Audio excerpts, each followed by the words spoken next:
Pendant près de 10 ans, quelques 9000 personnes séropositives ont fréquenté le centre de traitement alternatif créé par l'ex-président gambien Yahya Jammeh. Des potions vertes parfois jaunes mélangées à du lait ou du miel. Des ingrédients mystérieux mais toujours amers.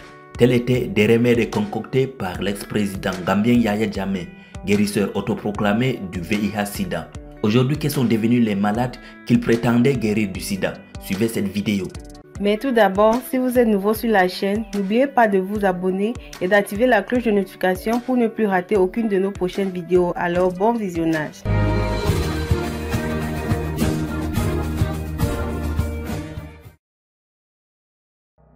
Yahya Abdulaziz Jammeh, né le 25 mai 1965, est un homme politique gambien et ancien officier militaire qui a été le chef de la Gambie de 1994 à 2017. Jammeh était le leader des officiers subalternes de l'armée qui ont organisé le coup d'État de 1994 contre le gouvernement de Sir Dawda Jawara.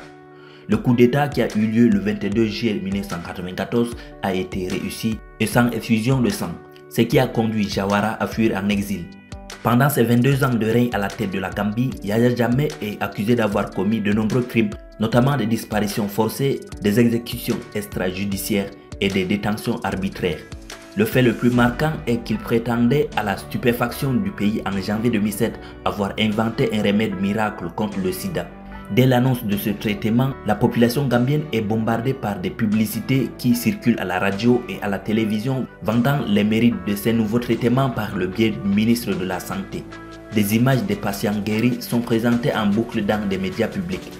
Il s'agissait d'une préparation secrète à la base des plantes assorties d'un traitement spirituel. Pour guérir ces patients, le président Jammeh convoquait les malades dans son palais présidentiel et leur administrait une potion. Les patients étaient appelés les uns après les autres. C'était souvent tard le soir et toujours un mardi ou un jeudi. Le président les attendait dans son ample robe blanche en présence de quelques membres du gouvernement.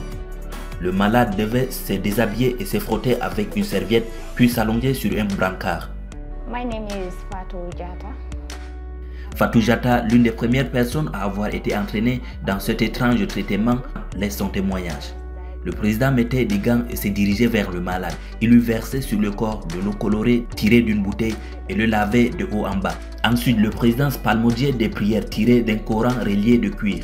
Il nous appliquait une crème et nous faisait boire un breuvage. En l'espace de 10 minutes, j'étais à moitié inconsciente. Je ne pouvais pas me lever ni marcher.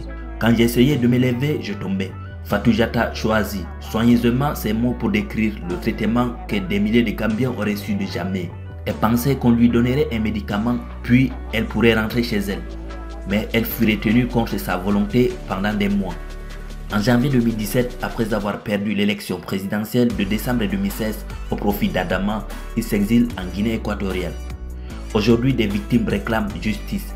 La plupart des malades traités dans ce centre sont séropositifs. Des centaines d'entre eux n'en sortiront pas vivants, victimes d'infections ou succombant après avoir obéi aux instructions présidentielles, les contraignant à interrompre leur traitement antirétroviral.